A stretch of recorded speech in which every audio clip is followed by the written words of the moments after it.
What's up, everybody? Peter XSO Coffee here, and welcome to another episode of, this is a standalone. We're doing a tribute show for Malcolm Jamal Warner today.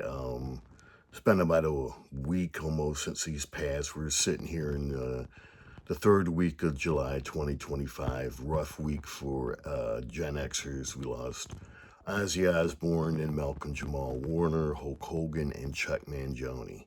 So they say it's supposed to come in threes, but last week it came in four. So did the Ozzy Osbourne tribute show earlier, waited on Malcolm Jamal Warner because on his sly, Malcolm did a lot of stuff beyond the Cosby Show. I mean, he was known for the Cosby Show. So, to do him justice, I had to dive in and really get a good handle of his career, his public career, and how he used the platform he got. And he used it well. So obviously, Malcolm Jamal Warner is known mostly for playing Theo Huxtable on the Cosby Show, and the Cosby Show ran from 1984 to 1992. He was nominated for the Outstanding Supporting Actor in the 38th Primetime Emmy Awards. And he was a teenager when he got that. So and he was a very convincing actor at the time. So yes, he earned that. He also hosted Saturday Night Live in 1986 with Run DMC. He went on to be an actor, musician, and a poet. He had a band. We'll get to that. He learned how to play bass.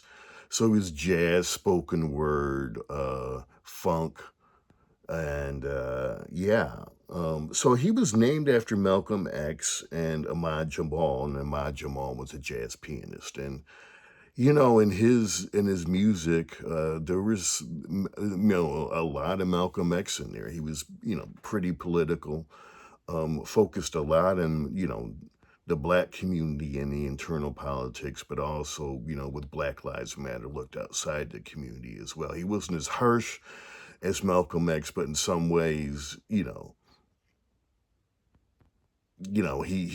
mirrored what Malcolm, said and did a lot in that space.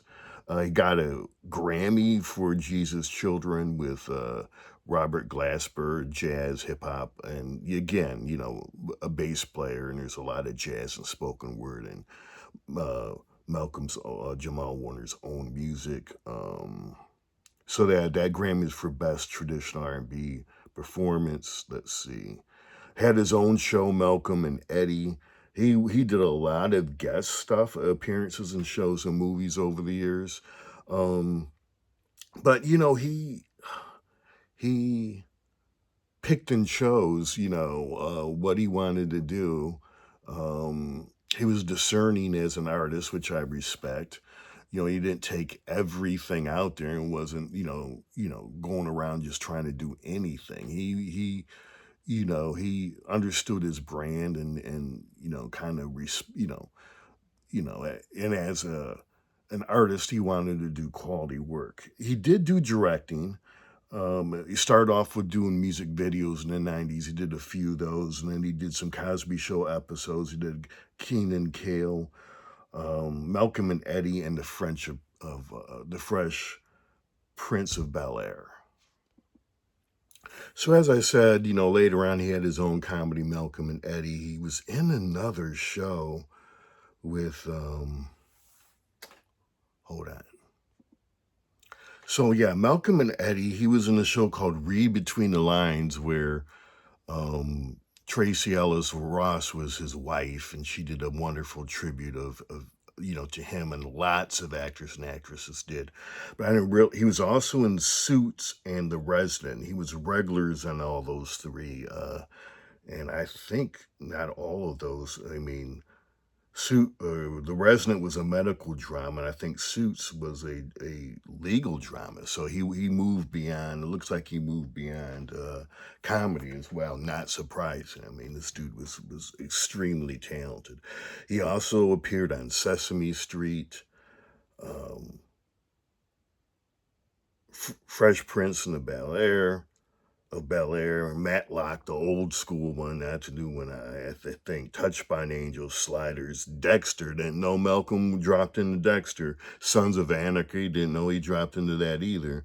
Sneaky Pete, Grownish, and 911. So he as I said, when he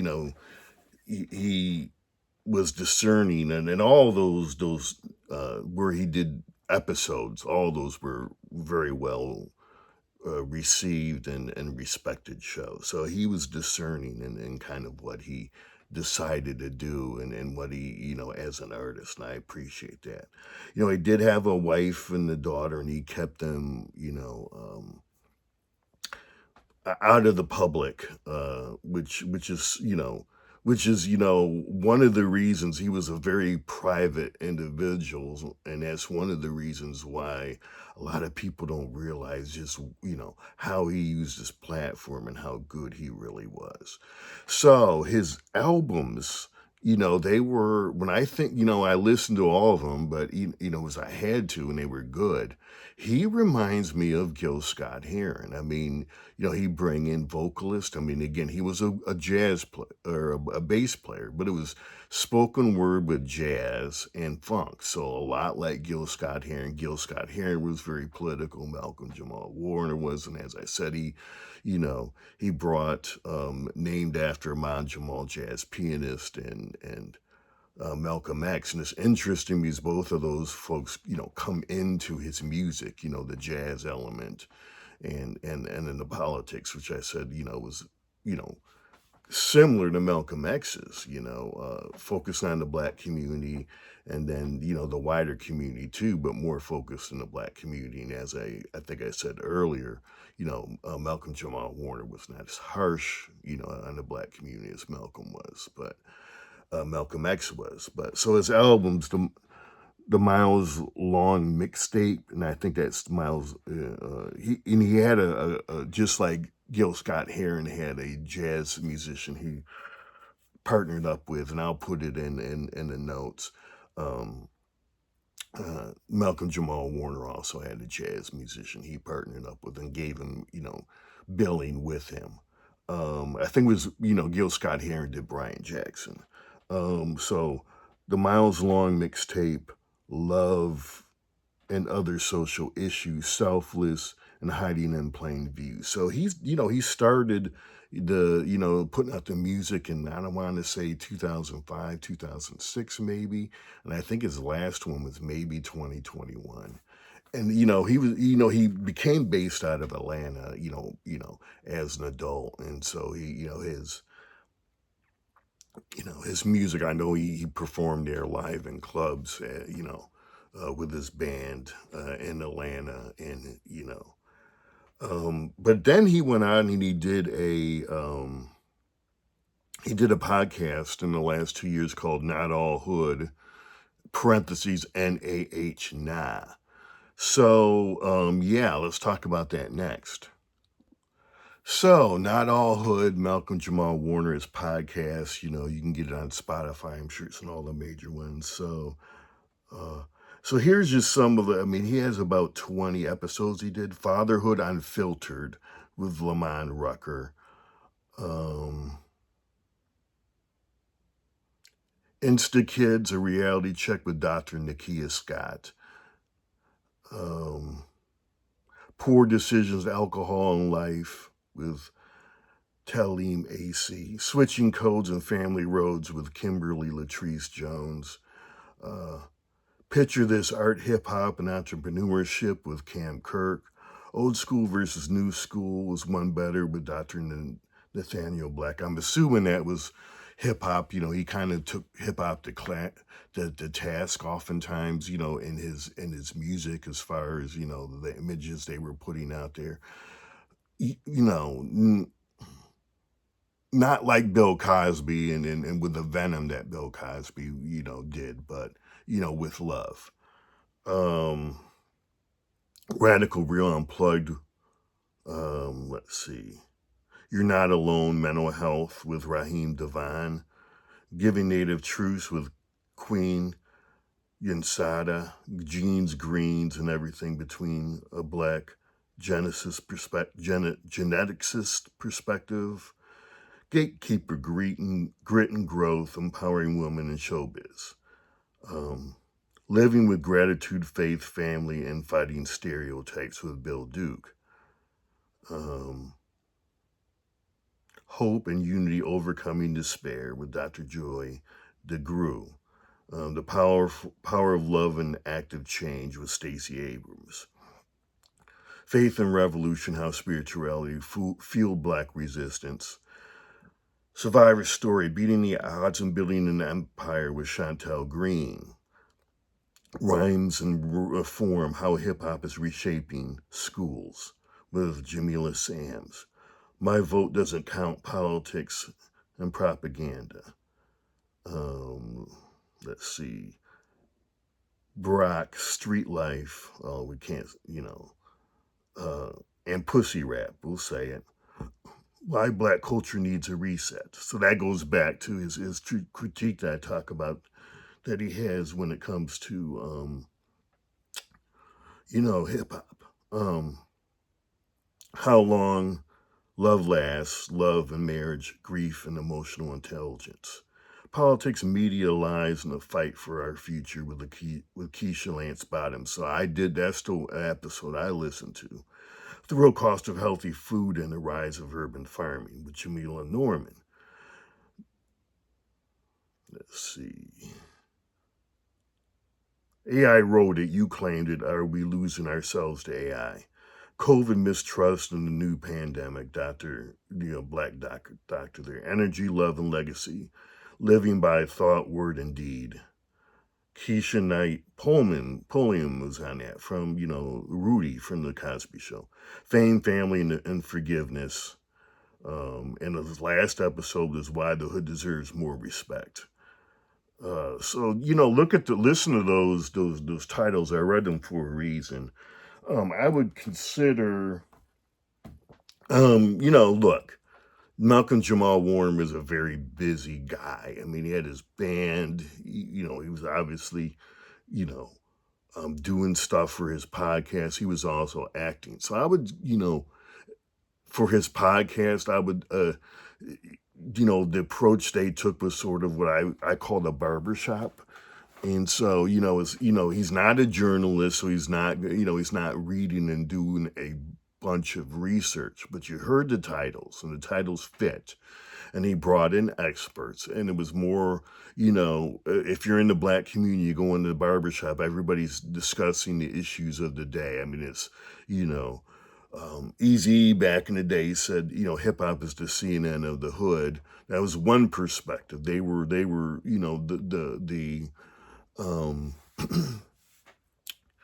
the CNN correspondents who put out their view of issues in the hood, but the barber shop and the beauty shop in the Black community has always been the town square, so to speak. So usually, if you go into one, somebody's talking about something in current events, whether it's cultural. I mean, whether it's Kendrick Lamar versus Drake, or whether it's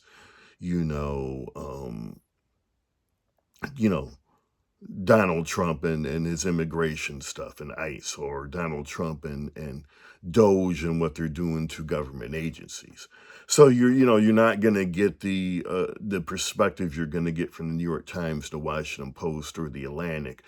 But you're still going to get a valid perspective, and that's kind of where Malcolm Jamal Warner, I think, the king of the barbershop stuff, who ended up being the king of that in some ways, was Charles Barkley. I mean, Charles started on the right, but now he's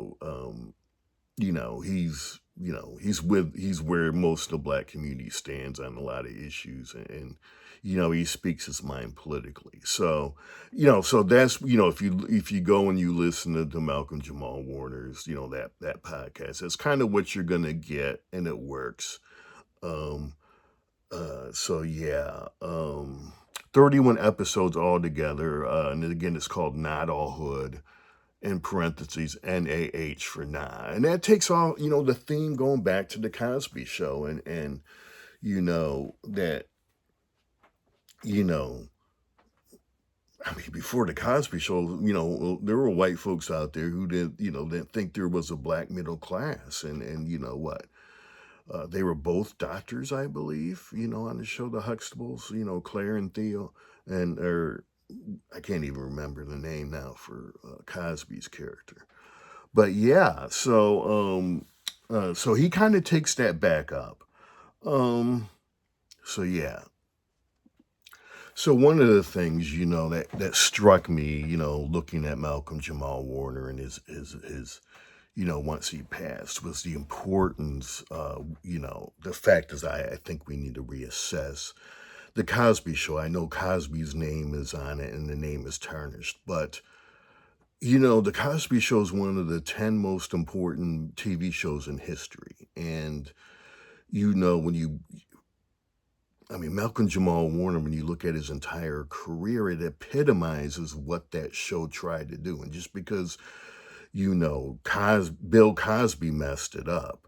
And, let me say this about Bill Cosby. I mean, he's not, there is no conspiracy. He's not misunderstood. I mean, he's on, you know, video on a deposition joking and talking about, giving a woman, drugs and knocking her out and having sex with her. And he has from the late 60s, early 70s, he did a stand-up routine called Spanish Fly, which is on YouTube, where he talks about, putting stuff in women's drinks and knocking them out and having sex with them. So the guy told on himself. I mean, this is not, the man coming after, and he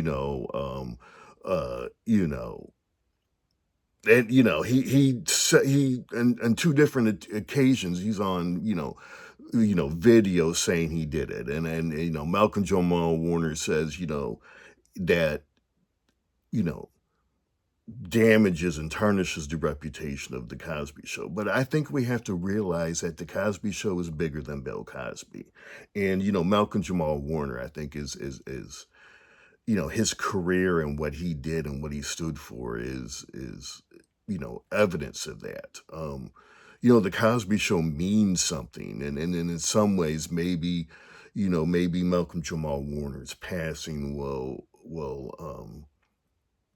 start a reassessment of the Cosby Show beyond Bill Cosby, because Malcolm Jamal Warner, I mean, well before Bill Cosby's scandal, he took the threads, he took the seeds, he took the DNA of the Cosby Show and what made it so important for America. I mean, it changed the country, and it changed the perception of black people. I mean, Cosby, to his credit, brought in psychologist Alvin Poussaint to to work with the writers. He knew, but as a teen, Malcolm Jamal Warner internalized that experience and kind of took that mantle, that covenant that the show represented, and then laid down and ran with it his entire life. And let's not forget, Elvin, who, the actor who played Elvin, Thibodeau, Jeffrey Owens. You remember him? I mean, there's a picture that came out, and here he is, working at Trader Joe's, and initially everybody was making fun of him, and then there was a lot of pushback, like, this guy is, trying to make a living, and you know, if you're an actor, it's uneven, it's uneven with jobs. Now, hey, I'm a big superhero guy. I watch the CW, all those shows from the Arrow universe. A lot of those folks, you know, the actresses are you doing a lot of beauty products, using that brand and the platform to make money in between gigs. And so if you're not Denzel Washington or Samuel Jackson or Brad Pitt, there's peaks and valleys as an actor, and you have bills to pay. So but Alvin, you know Jeffrey Owens in that situation kind of, and the support that he got was very Cosby Show esque, and Jeffrey Owens had some beautiful things to say as well about Malcolm Jamal Warner, after he passed. And Malcolm Jamal Warner, I think it was Suits or The Resident, but he made sure that Jeffrey Owens got some work after, that whole episode. And I know one of my other guilty passions when it comes to TV shows is the Power series on Stars, and Jeffrey Owens got some airtime on Stars. So, and then the other thing, when you talk about the legacy of the Cosby Show, I mean Raven Simone. I mean, again, she's for the LGBTQ community, standing up for that, and being a quiet leader there. You know, so that we need to reassess the legacy, I think, of the Cosby Show. And that's one of the reasons why it took longer to do this episode, is because I felt, there's a gravitas there with the career of Malcolm Jamal Warner that you know mirrors the Cosby Show and the goals of the Cosby Show in every way. And he may end up being the real heart and soul of that show. But we need to reassess the Cosby Show, because it's too important. I mean, and just because Cosby's name is on it doesn't mean it's bigger than Bill Cosby. So what's the brand and the legacy of Malcolm Jamal Warner? Because he was a very private person, and he didn't blow his horn very much. But I'm blowing his horn, and I think people need to start blowing his horn. I mean, he had a profound effect, particularly on Black Gen Xers, because on Facebook, folks were like losing it. But he connected with people, and as people discover what he did as an adult, or that connection's only going to deepen. He was comfortable in his own skin. He realized that he would always be tied to the Cosby Show, um, because of his historic significance. But as I just said, I mean, he's in many ways the heart and soul of the Cosby Show, and he took it and ran with it. And he used the platform that he gained on the Cosby Show to expand on what the Cosby Show, the goals of that, and I think that's important. Um, I think he became a true artist, in that he explored all facets of what it meant to be an artist. I mean, look, he did the podcast, he did his music, he learned how to play bass. I mean, this dude was he was a serious artist. He took it seriously, and he understood the impact that art could have. Um, he didn't chase money. He didn't chase fame. He didn't chase money. He just put in the work. And in some ways, hopefully, I've made this argument before, but in this era of easy access to distributing your art, but hard to get noticed in the attention economy. I think there are going to be more visual artists, painters, from back in the day, who kind of was sort of respected, but then when they pass, everyone's like, whoa. Malcolm Jamal Warner might be the first non-painter to do that, and hopefully he will, because there's a lot of substance here, and he really put in the work, and he's just a beautiful soul who really God put him on this earth, to make a difference, and he really did.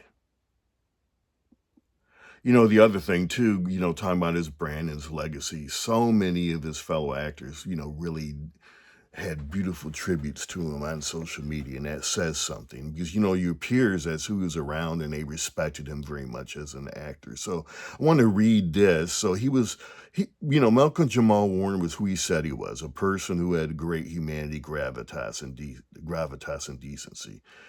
He was grounded, present, and he made a difference. And I think that says it all. That's one of the reasons why I'm doing a tribute show. You can call him a character actor. But I love character actors. They're unique in in the sphere of artistry, because the good ones, they're very selective about what they do.